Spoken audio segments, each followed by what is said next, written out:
That warm Friday night, the small diner off Route 66 was running like it always did. Truck drivers, late shift workers, and a few tired families filled the booths with their quiet routines.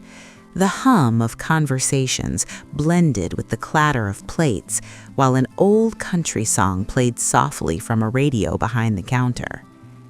Daniel Parker sat in a cracked vinyl booth near the window.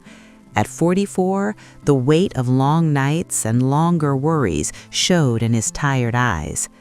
3 years had passed since his wife died, and since then, life had narrowed into work, bills, and silent promises made every morning to keep going. Across from him sat Emily, his 6-year-old daughter. Her feet swung above the floor as she stared at the glowing neon sign outside. For her, the diner was a small adventure. The waitress always brought her an extra napkin folded like a flower. For Daniel, it was one of the few places where time slowed enough to breathe. Daniel worked nights loading trucks at a distribution center and spent his mornings driving a school shuttle. Sleep was rare, peace even rarer. That diner stop was not a luxury. It was a pause, a moment to feel human again. Nothing seemed out of place at first. Real trouble never announces itself. It arrives quietly. At the counter, 2 men had been drinking for hours. Their laughter was loud, careless, and soaked in alcohol. A few customers noticed. Most chose not to. When the young waitress dropped a tray and apologized, one of the men grabbed her wrist too tightly. The other stepped in front of her, blocking the way, laughing like it was all a joke. Her face flushed. Her eyes searched the room for help that did not come. Daniel saw everything. His stomach tightened. He thought about Emily, about rent, groceries, and how fragile his life already was. He looked down, hoping someone else would step in, hoping it would end on its own. It did not.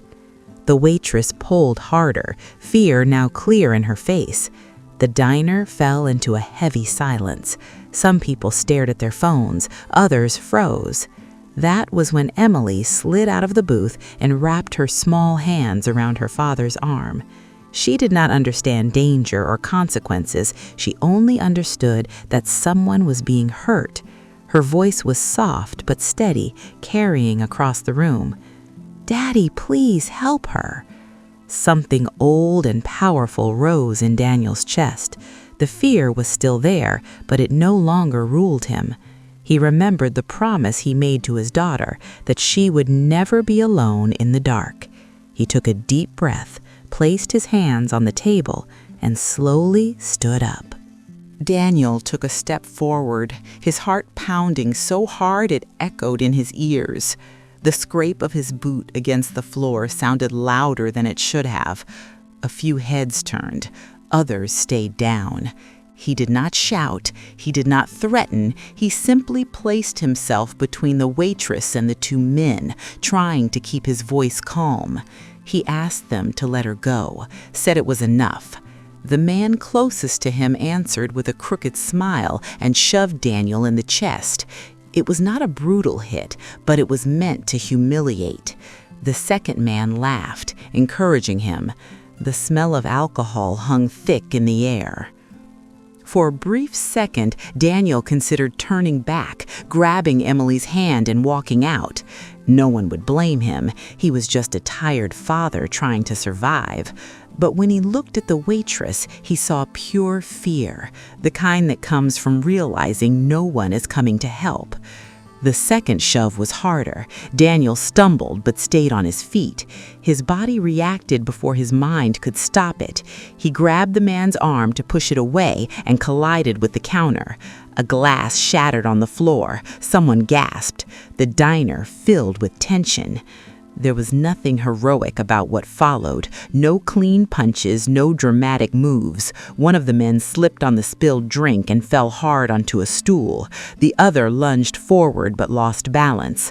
Within seconds, both were on the floor, shocked more than hurt. The silence that followed was heavy. Daniel's hands shook, his chest burned. He did not feel brave, he felt terrified. His thoughts raced to police cars, courtrooms, and Emily asking why he was not home. The waitress leaned against the wall, crying quietly, arms wrapped around herself. The manager rushed out from the back and called the police. Slowly, voices returned. One customer spoke up. Another confirmed what they had seen. Cameras were pointed out. The truth began to take shape. When the officers arrived, Daniel answered every question honestly. He said he only wanted it to stop. The footage confirmed it. After tense minutes that felt like hours, he was given a warning. The men were escorted out, still shouting. Emily stood near the booth, wide-eyed and silent. Daniel knelt and hugged her tightly, as if shielding her from the entire world. He left the diner with a strange weight in his chest. He knew he had done the right thing, but he also knew choices like that often come with a price. That night, sleep did not come easily. Every sound felt like a siren. The next morning, he dropped Emily at school with a longer hug than usual and went to work expecting the worst. Before lunch, his supervisor asked him to come to the office. The serious tone made Daniel's stomach sink. Inside sat a man in a clean suit, calm and out of place among concrete walls and forklifts. As the door closed, Daniel sensed his life was about to shift again. The man in the suit stood and offered his hand. He introduced himself as Thomas Reed, a regional director for a chain of diners across the state. His voice was calm, measured. Daniel shook his hand, unsure of what was coming next. His mind raced through worst-case scenarios he could not afford. Thomas asked him to sit. He explained that he had personally reviewed the incident from the night before. He did not like relying only on reports or rumors. He preferred to understand the people involved. As he spoke, Daniel felt like every word weighed more than it should. Then Thomas shared something that struck deep. The waitress's name was Sarah. She was days away from losing her apartment. That job was all she had. After that night, she nearly quit, convinced the world was not safe. Daniel swallowed hard, realizing how close things had come to breaking completely. Thomas paused and spoke about his own past, about growing up watching people turn away when someone needed help, about how silence can wound just as deeply as violence. That was why he had come himself, not to punish, but to see for himself. For a moment, the tension returned. Thomas explained that situations like this always bring complications, complaints, rumors, uncomfortable conversations. The company had to protect itself. Daniel felt the floor drop beneath him. He thought of Emily, of rent due, of the fragile balance of his life. Then the tone shifted. Thomas made it clear he was not there to discipline Daniel. He was there to thank him. The company would handle any legal concerns and ensure Sarah received support. And then came the offer Daniel never expected. Thomas offered him a stable daytime position, helping train staff on safety and conflict prevention across several locations, a job with benefits, predictable hours, time to be present for his daughter. For a moment, Daniel could not process the words. He thought of Emily's voice asking him to help, of the fear he felt standing up, of how close he came to staying seated. His eyes filled with tears, not just relief, but disbelief. Doing the right thing had not destroyed his life, it had changed it. Daniel accepted, his voice unsteady.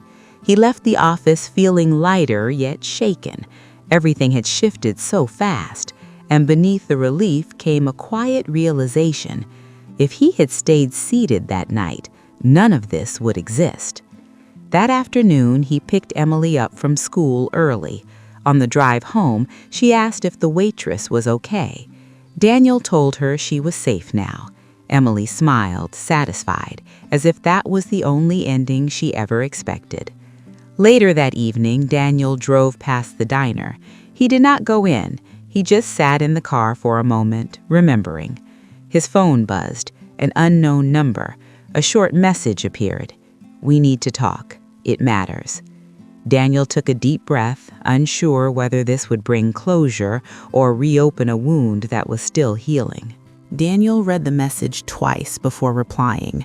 The tight feeling in his chest returned, but it was different now. Not pure fear, more like unfinished business. That evening, he returned to the diner where everything had started. The place was quieter, fewer customers. The smell of fresh coffee filled the room. Sarah was waiting near the counter. She looked different, calmer, still tired, but steadier. She thanked him without long speeches. She said that night had almost broken her. She had planned to quit, to leave town, to give up, but seeing a stranger stand up for her restored something she thought was gone forever, her trust in people. Daniel listened, uncomfortable with praise. He told her he only did what he would hope someone would do for his daughter.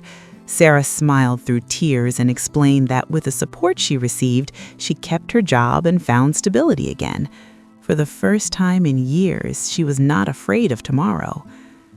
The days that followed changed Daniel's life in quiet ways. His new job brought regular hours, steady sleep, and mornings at the kitchen table with Emily. Simple things that once felt impossible. He walked her to school, he listened to her stories, he was present. Weeks later, Daniel and Emily returned to the diner. They sat by the window. Sarah served them with a genuine smile. Emily waved proudly. Daniel held his daughter's hand and felt a deep sense of peace, the kind that comes from knowing a promise was kept. Daniel never made the news. No one called him a hero, but on one ordinary night, a tired father chose not to look away, and that choice changed lives. Not through force, but through presence. Not through anger, but through courage. Stories like this remind us that example speaks louder than words, that bravery does not always shout. Sometimes it whispers through a child's faith in a parent. If this story moved you, write one word in the comments that describes how it made you feel. Your words might reach someone who needs hope today. Follow the channel for more real human stories that remind us what truly matters.